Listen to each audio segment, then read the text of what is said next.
Queridos irmãos, graça e paz da parte de Cristo seja sobre toda a igreja. Amém. Vamos abrir as nossas Bíblias em 1 João, no capítulo 1, onde eu lerei do verso 1 até o verso de número 5.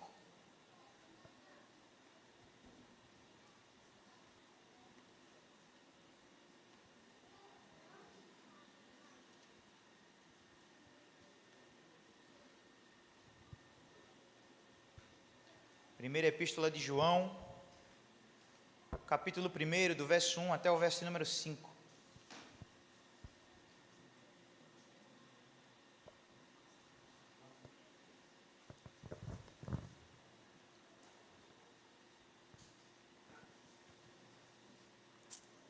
Assim diz a palavra do Senhor: o que era desde o princípio, o que temos ouvido, o que temos visto com os nossos próprios olhos, o que contemplamos e as nossas mãos apalparam com respeito ao verbo da vida.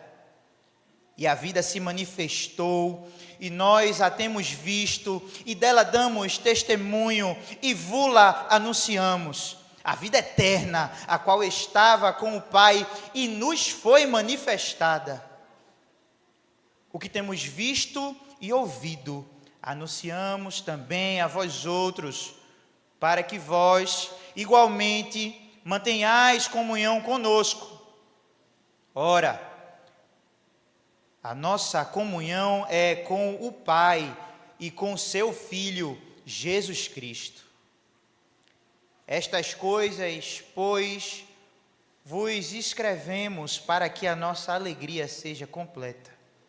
Ora, a mensagem que da parte dele temos ouvido e vos anunciamos é esta: que Deus é luz e não há nele treva nenhuma. Vamos orar mais uma vez? Senhor Deus, eis-nos aqui diante do Senhor a fim de te oferecer um culto agradável, Pai. Não a nós o culto, mas ao Senhor. Não importa que saiamos daqui contemplados, embora naturalmente louvar e engrandecer o teu nome nos gere esse tipo de sentimento. Importa que o Senhor se agrade, Senhor. Importa que as nossas orações sejam oferecidas ao Senhor em espírito e em verdade. Importa que, conduzidos pelo Senhor, nós louvemos o teu nome seja aceito. E importa, Senhor, que saiamos daqui edificados diante da tua palavra. Assim te pedimos que o Senhor abra o nosso entendimento, nos dê um coração ensinável, para que, além de entender a tua palavra e o teu ensino, nós possamos praticar isso. Senhor Deus, que o meu pecado não manche a tua verdade, e que, ao fim de tudo, seja o teu nome glorificado. É em nome de Cristo que te oramos. Amém. Meus queridos irmãos, eu não sei quantos sabem, mas além de ser seminarista, de estar seminarista, eu também sou professor. No meu caso de educação física, mas não vem o caso é que eu sou professor também. E estudar para ser professor implica em estudar uma coisa muito peculiar. Antes de saber aquilo que eu preciso ensinar, as regras, os esportes, os movimentos corretos, ou qualquer coisa que eu vá ensinar, eu preciso aprender como é que alguém aprende alguma coisa. Porque, afinal de contas, se o meu trabalho é ensinar, e eu sei como uma pessoa aprende alguma coisa, enquanto professor, serei capaz de fazer isso da melhor forma possível. Não é mesmo? Afinal de contas, nós sabemos que as pessoas elas aprendem de modo diferente. E se o meu professor me ensinou direitinho, se ele entendeu direitinho, ele me ensinou a apresentar um conhecimento. Por que eu estou dizendo isso primeiro? É porque esse conceito, essa ideia, é uma das coisas que mais me encantam no ser professor, no ensinar. Como é que uma pessoa, ela aprende e como é que uma pessoa, ela guarda esse conhecimento para a sua vida?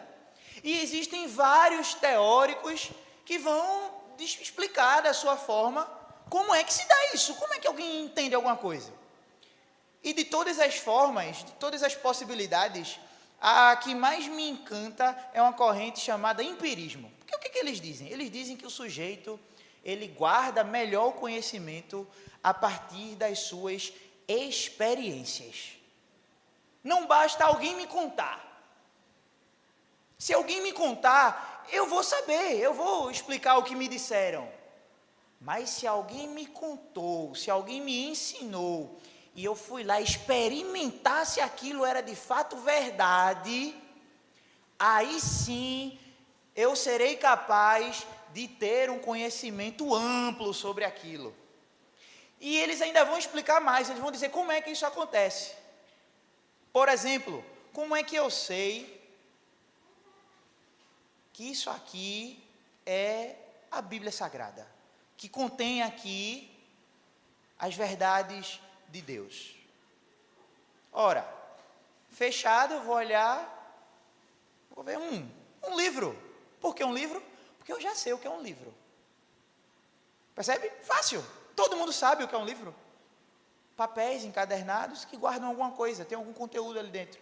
Quando eu abrir, eu vou perceber que existem vários pequenos livros. Eu estou ali experimentando. Eu estou ali elaborando, provando, testando, lendo, inclusive conhecendo. Então, ao abrir a capa, ver na contracapa, vi Bíblia Sagrada. Se alguém me facilitar esse caminho, se algum mestre conseguir iluminar esse caminho, lançar luz sobre esse objeto que eu preciso ver e conhecer, ele vai me dizer que, na verdade, a Bíblia, esse termo, esse nome, vem do grego e que aponta para um conjunto de livros. Aí eu vou lá e vou estar muito bom, muito interessante.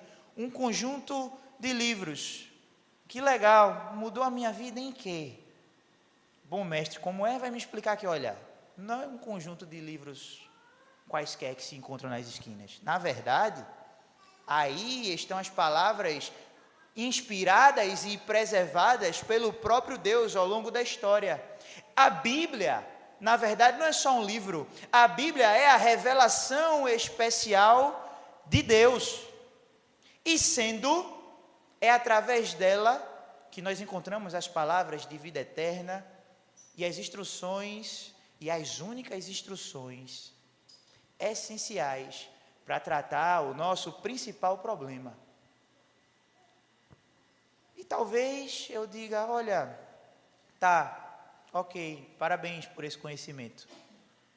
Contudo, havendo no Senhor graça, iluminando a minha mente o Senhor através do seu Espírito, ao ler a Bíblia, ao experimentar essas verdades, o Senhor, Ele abre a minha mente e Ele me dá a conhecer, de fato, quão grandiosa a salvação está aqui presente. Simples assim. E quanto mais eu leio a Bíblia, quanto mais eu experimento da Bíblia, mais eu provo para mim mesmo que as palavras de vida eterna aqui estão.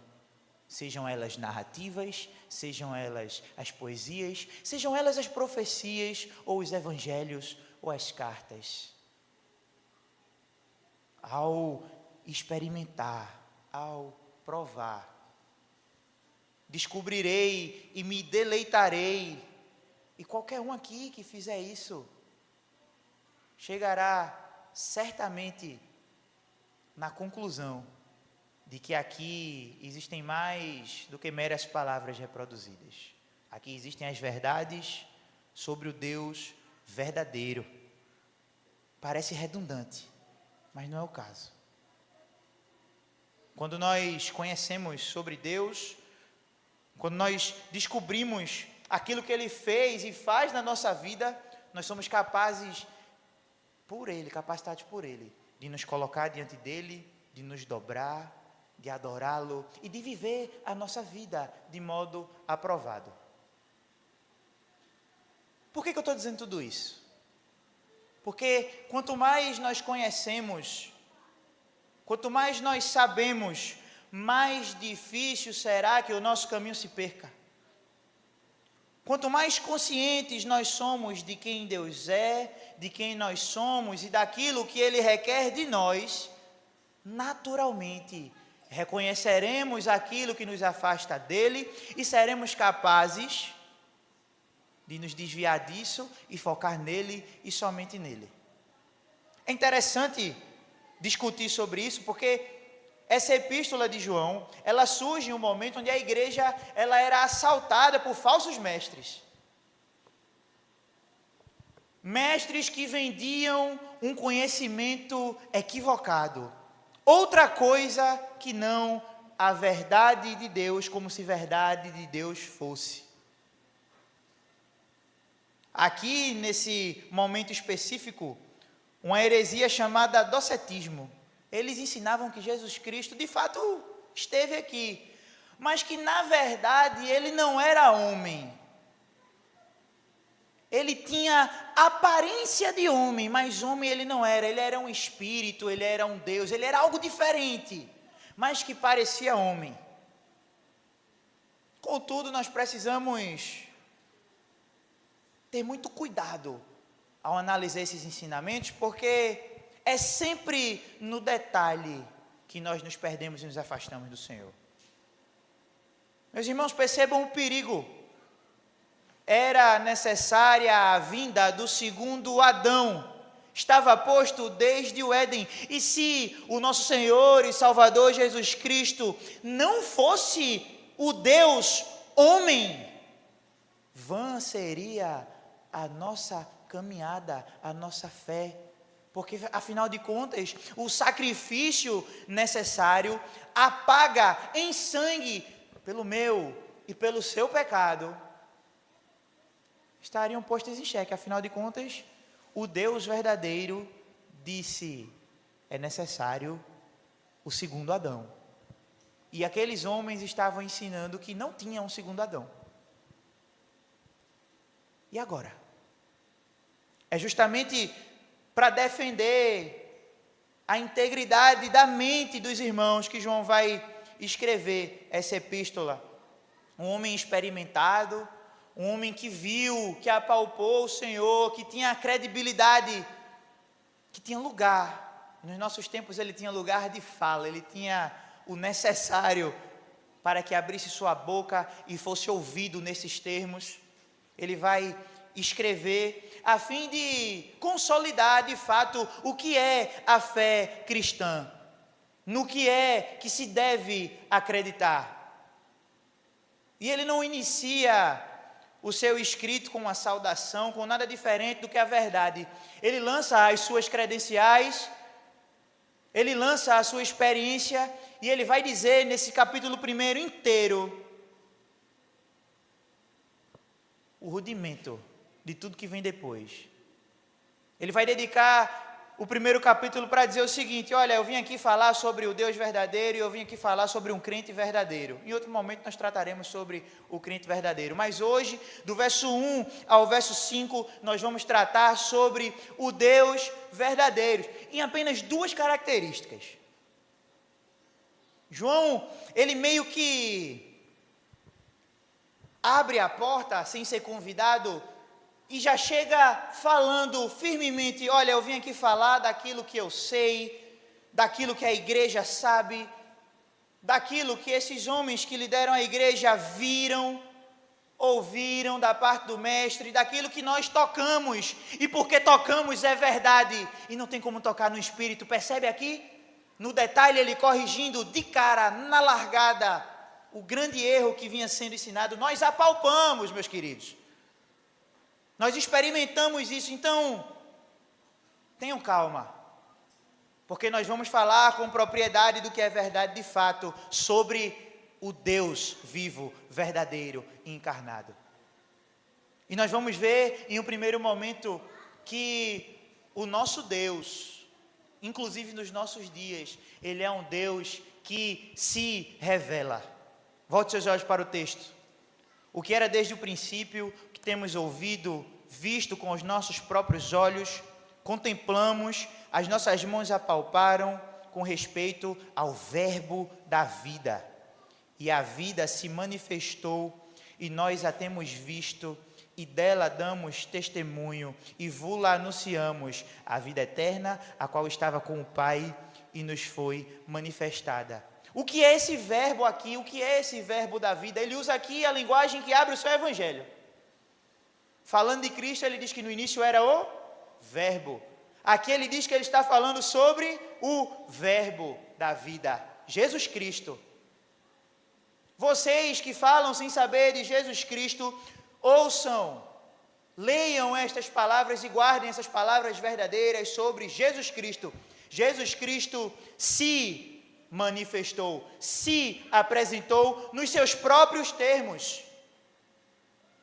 Ele está dizendo aqui que tudo aquilo que Jesus Cristo diz ao seu próprio respeito é verdade, e não aquilo que nós achamos que ele é. Ele não é mais um profeta, ele não é um homem sabido, ele não é um homem bom meramente, ele não é alguém digno de nos liderar, ele é o Deus encarnado, o unigênito do Pai. Quando nós olhamos para o Evangelho, no seu batismo, nós temos ali sinais extraordinários que apontam para Cristo, que o destacam. Quando nós olhamos para todas as profecias do Antigo Testamento, para a forma incrível com a qual Isaías descreve o servo, nós olhamos para Cristo e para os registros de sua história, e nós percebemos que ele só pode ser o Deus encarnado, a promessa aguardada, o Deus que se revela, que se mostra. E meus irmãos, por mais que nós nos acostumemos com estas verdades, estudar essas coisas é e tem sido cada vez mais necessário nos nossos dias, porque afinal de contas, muitos pregam um evangelho de um Deus escondido, de um Deus místico e misterioso, de que eu preciso fazer os 5 passos para descobrir aquela verdade sobre a minha vida. Eu preciso destravar o meu espiritual para descobrir aquilo que de Deus eu posso e preciso desfrutar. Eu preciso subir no monte mais alto, no dia mais escuro, e lá eu encontrarei um anjo do Senhor me aguardando. Não, meus irmãos. O show e o espetáculo estão limitados a uma heresia dos nossos dias, chamado pragmatismo. Aquilo que dá certo, eu faço. Aquilo que é espetacular, eu tento mostrar, eu tento convencer as pessoas através do show. Não é esse o evangelho que nós somos chamados para seguir e para anunciar. Afinal de contas, nós não vivemos a nossa vida em função daquilo que de espetacular nós podemos ver nos nossos dias. Afinal de contas, o milagre só é milagre quando o carro voa. O milagre só é milagre quando um vento estranho, ele sopra atrás de mim e eu tenho uma revelação diferente. Ou quando um sonho aleatório que eu sonhei numa noite, de repente eu consegui fazer alguma conexão com algo que aconteceu no meu dia. Aí é milagre. Mas a provisão diária, o sustento, o trabalho em dias difíceis, quando muitos não têm, não, isso aí não é um milagre. Isso aí não é uma prova de que Deus ele está aqui, como Ele disse que estaria, sustentando a minha vida e me conduzindo. Eu preciso procurar Deus em algum outro lugar para poder consolidar isso, e não onde Ele disse que nós deveríamos procurar, onde Ele se revelou em Sua palavra. Meus irmãos, o Deus que se revela, e tem por característica ser o Deus que se revela. Ele se apresenta para nós através da sua santa palavra. E a partir de sua santa palavra, aí sim nós podemos julgar as coisas que acontecem nos nossos dias. E meus irmãos, na palavra de Deus não tem dizendo que nós não teremos tribulações. Na palavra de Deus não tem dizendo que coisas místicas e sobrenaturais vão acontecer todos os nossos dias.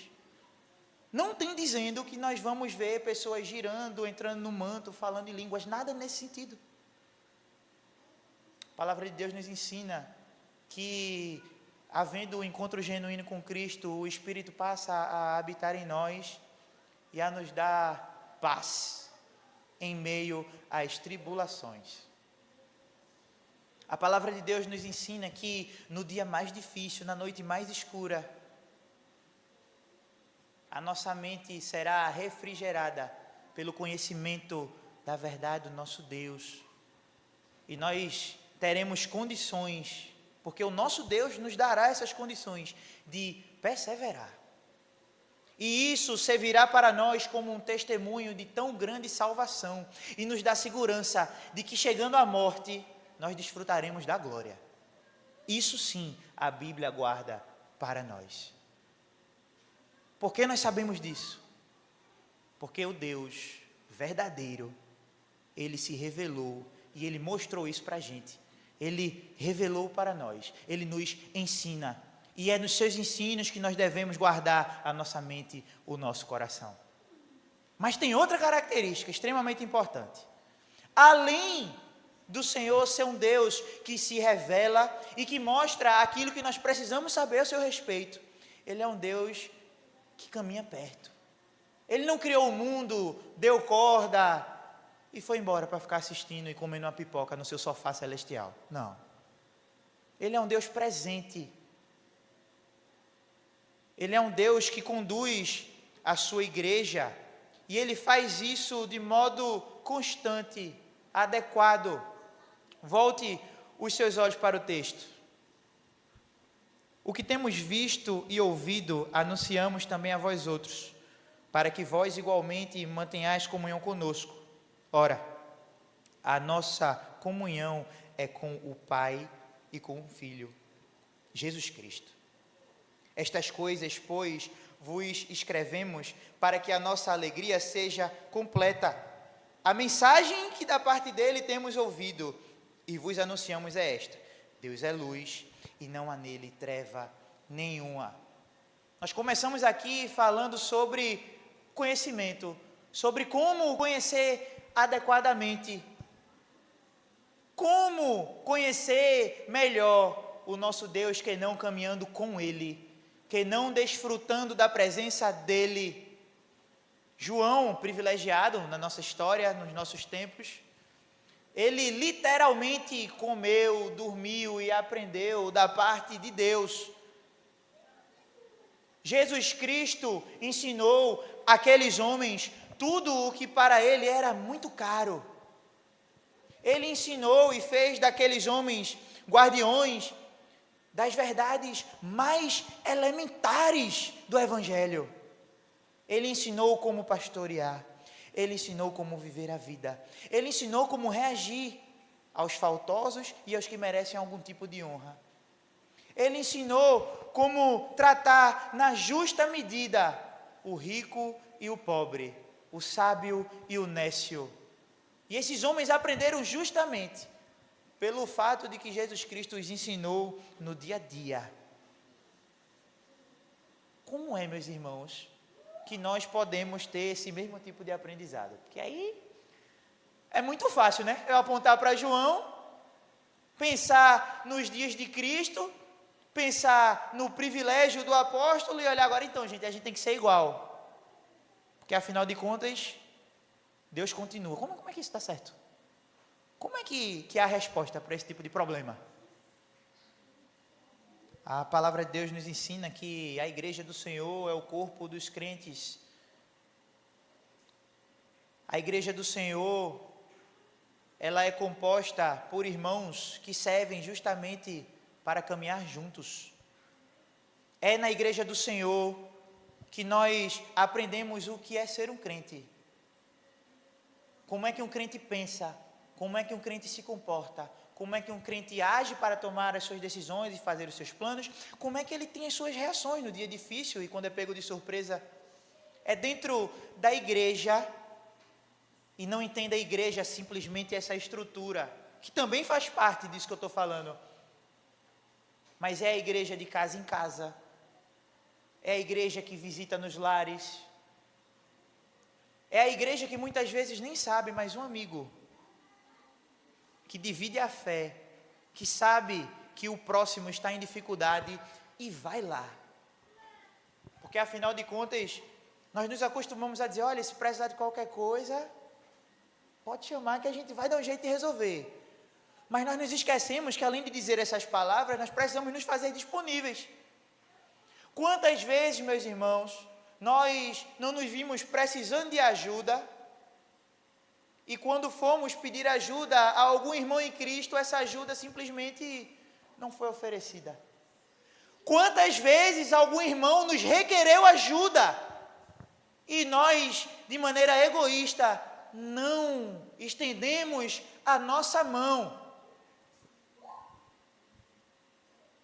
Que evangelho é esse? E que verdade é essa que conhecemos?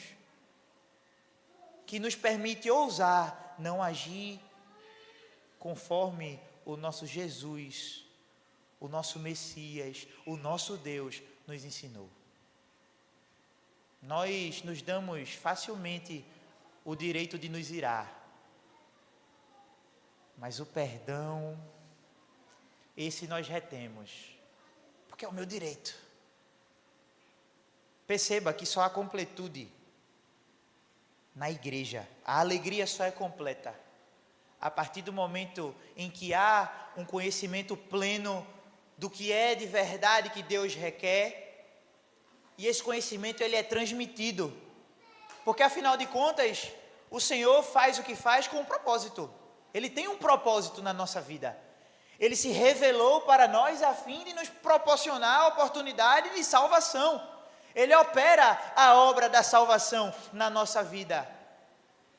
Como se fosse pouco, Ele deixa para nós instruções sobre como viver essa vida, de modo a proclamar essa salvação que nos foi oferecida e operada no nosso coração, àqueles que não conhecem. Ele nos dá o privilégio de ser ferramentas nas vidas dos outros. E João anota aqui que a alegria só é completa quando o próximo conhece essa salvação. Nós escrevemos essas verdades para que a nossa alegria seja completa. Meus irmãos, o verso 5 nos encosta contra a parede, visto que nós declaramos que a nossa vida se baseia no esforço de ser como o nosso Deus. E ele conclui, ora, a verdade que nós ouvimos e anunciamos a vocês é que Deus é luz e não há nele treva nenhuma. Isso significa dizer, naturalmente, nós somos capazes e inteligentes, que se há em nós algum comportamento que se assemelhe às trevas e não à luz, nós estamos falhando naquilo que nos propomos. Nós somos, no mínimo, mentirosos. Como nós temos sido diante dessa verdade, desse Deus que se revela e que se faz presente? Porque veja, o texto mostra que o Senhor, Ele é um Deus presente, é um Deus de perto, é um Deus de relacionamento. E nós abrimos a nossa boca e gritamos aos quatro cantos que temos relacionamento com um Deus santo e perfeitamente santo. E muitas vezes nós ousamos nos comportar e nos conduzir como se a vontade desse Deus santo e perfeito não fosse boa o suficiente para nós.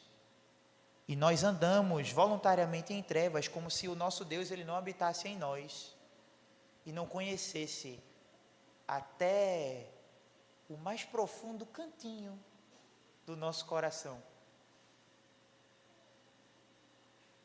Parece uma introdução simples, mas, meus irmãos, como é que nós abrimos a nossa boca para gritar aos quatro cantos que falamos do que vimos, ouvimos e apalpamos, porque se revelou para nós, e nós agimos muitas vezes às claras, sim, se quer esconder a nossa iniquidade e a nossa miséria dos outros.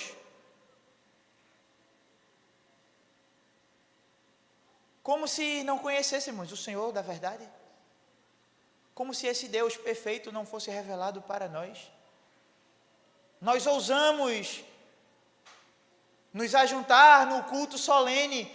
Deus se apresenta para nós a fim de que nós aqui e eu também nos apresentemos diante dele para oferecer culto. E nós sabemos que estamos indo de encontro àquilo que ele requer de nós. E ousamos levantar as nossas mãos e declarar: Santo, Santo, Santo é o Senhor.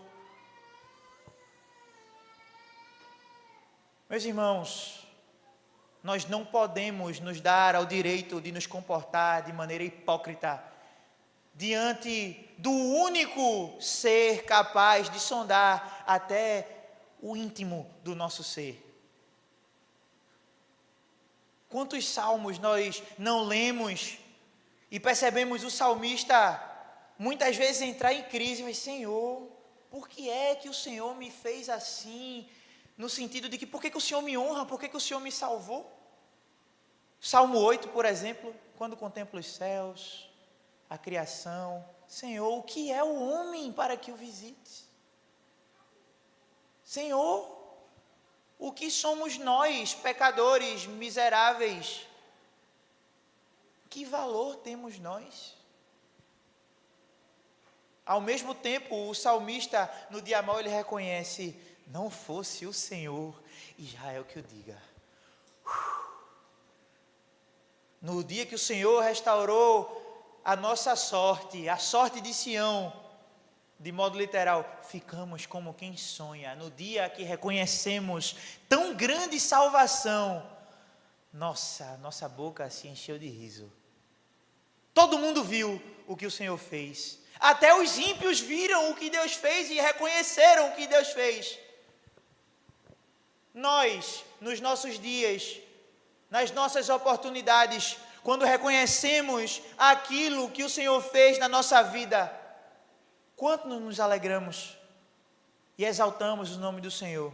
E por que, meus irmãos, muitas vezes nós ousamos nos comportar como se essas coisas não tivessem acontecido?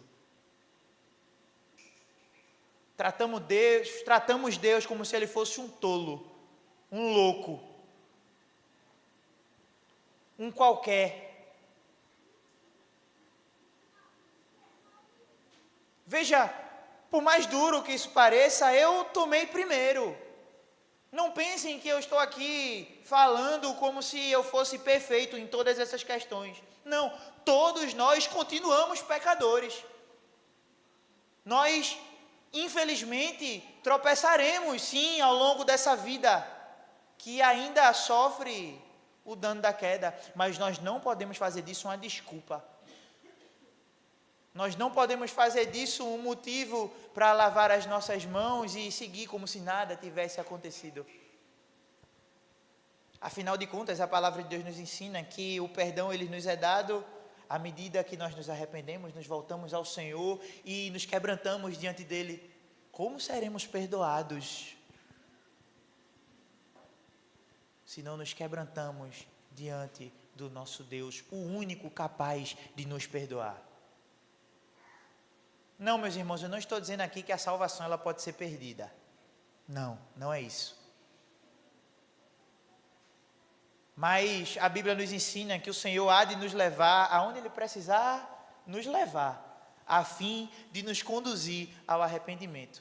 Ele repreende e disciplina a quem ama. Nós podemos sim converter e buscar o Senhor antes de sofrer essa disciplina. Afinal de contas, Deus nos diz que nós o encontraremos quando buscá-lo de todo o coração. Nós precisamos ser menos, a fim de que o Senhor seja mais. Nós precisamos fazer com que esses conhecimentos, essas verdades presentes no texto, sejam mais do que meras ideias que nós aprendemos e guardamos. Nós precisamos trazer à tona, colocar em prática aquilo que o Senhor revela. Porque afinal de contas o Senhor cobrará de nós Nós prestaremos contas de tudo que temos feito ou deixado de fazer. O Deus verdadeiro, Ele não negocia a sua verdade com ninguém. Quando um louco, na ocasião Jó, se levantou para achar que conseguia argumentar com Deus, Deus apareceu e fez: quem é esse aí que está falando besteira? Quem é este que sem conhecimento encobre o meu conselho, a minha instrução, a minha verdade? Quem é esse que não sabe de nada e acha que está sabendo muito? Meus irmãos, que o Senhor nos dê a graça de viver a nossa vida de um modo que o Senhor se agrade. Que a nossa vida, ela seja vivida compulsivamente, impetuosamente, na intenção de agradar ao nosso Deus. Aí nós viveremos como o Senhor requer de nós. Nós construiremos as nossas famílias como o Senhor requer de nós. Nós educaremos os nossos filhos como o Senhor requer de nós. Nós cultuaremos de modo adequado. Nós não precisamos de emoções vazias. Nós não precisamos de uma parede preta, de fumaça, de uma música A ou B. Não, nós precisamos de uma verdade eterna, anunciada dia após dia. Mas só isso é muito pouco. Nós precisamos que quando a adoração termine e nós voltemos para os nossos lares, a nossa vida ela mude a partir do que aprendemos. E nós possamos sim desfrutar das experiências que o Senhor preparou para nós debaixo de sua palavra. Sim, muitas vezes, na maioria delas, experiências difíceis.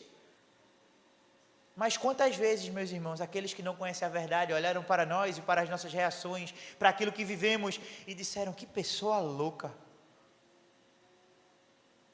E nós podemos calar e só explicar assim: olha, eu lamento que você não entende. Eu lamento muito, eu sinto muito. Mas isso aqui é mais uma oportunidade. Deixa eu explicar porque que eu sou assim. Deixa eu explicar porque eu penso assim e porque eu reajo assim. É porque eu andava perdido na minha própria miséria. É porque um dia, no dia que eu estava mais cheio de mim mesmo e mais miserável e mais sem saber o que fazer, o Senhor se apresentou para mim, abriu meu entendimento e Ele me mostrou que havia salvação servida. Havia uma mesa posta para que eu pudesse me assentar com Ele e reconhecê-lo como o meu Deus. E desse dia para frente, a minha vida ela ganhou um sentido novo. Cada um aqui sabe dizer como isso foi no seu próprio dia. Cada um aqui sabe lembrar a paz. E na sequência o pavor, que foi: meu Deus, eu continuo pecador, o que é que eu faço? Meus irmãos, nós sabemos o que o Senhor fez.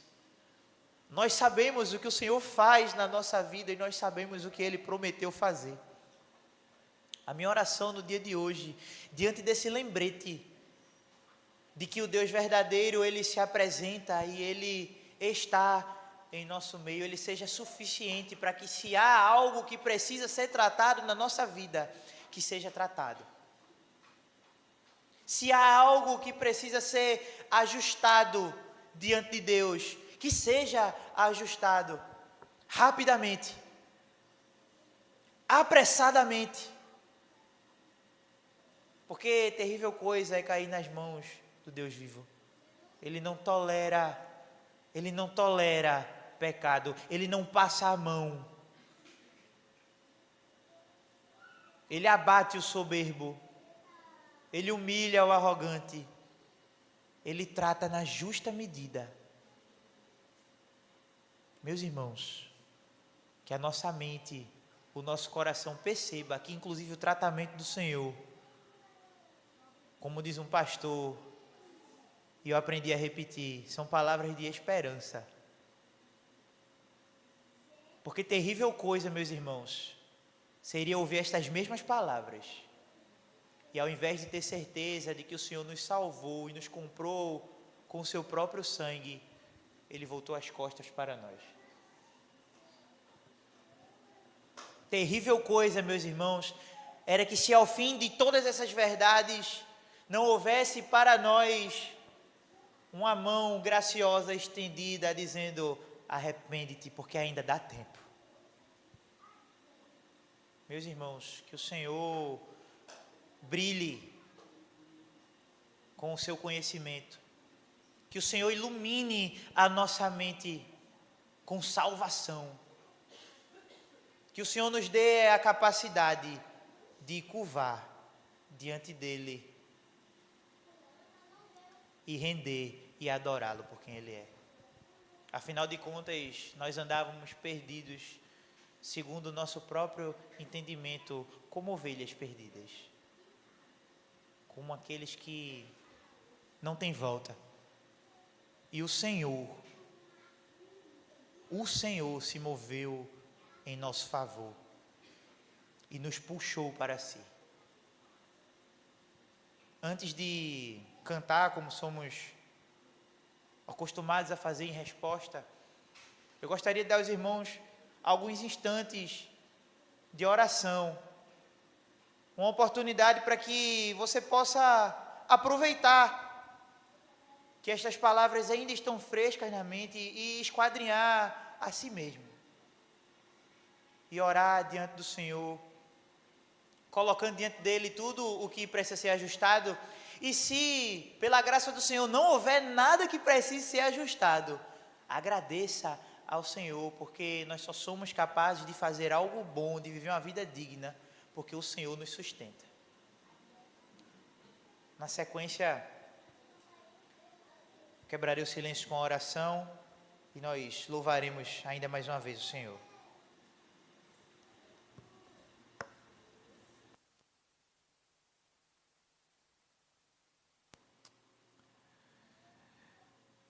Senhor Deus, exaltado seja o Teu nome, Pai, porque o Senhor é nosso Deus e porque nós podemos perceber através daquilo que o Senhor nos ensina na Tua palavra, que há salvação para nós, Pai, que há salvação para todo aquele que se curva diante de Ti e Te confessa. Ah, Senhor, que privilégio é ter uma vida direcionada, uma vida que tem sentido, uma vida que não tem um fim em si mesma, mas uma vida que foi feita para honrar e glorificar o nome do Deus da glória, Pai. Senhor Deus, que o Senhor nos capacite, Pai, com Teu Espírito, a fim de que nós sejamos capazes de resistir aos falsos ensinos dos nossos dias.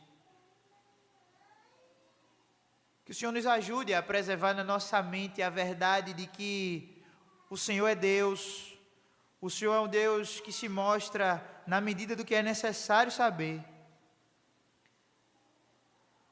Que o Senhor continua perto de nós e que o Senhor há de nos sustentar até o dia de nossa morte ou até o dia da Tua volta, o que acontecer primeiro. Senhor Deus, dá-nos o privilégio de ser daqueles que servem ao Senhor e não daqueles que Te voltam as costas, Pai. Senhor Deus, nos capacita a corresponder a tão grande salvação, Pai. Nos capacita a Te servir, porque é o mínimo que podemos fazer diante de tão grandiosa obra. Nos ajuda a comunicar a todos aqueles que não Te conhecem que existe Deus, que esse Deus é bom e que se revela na pessoa de Jesus Cristo. Recebe ainda o nosso canto, recebe ainda a nossa adoração. É em nome de Cristo que Te oramos. Amém.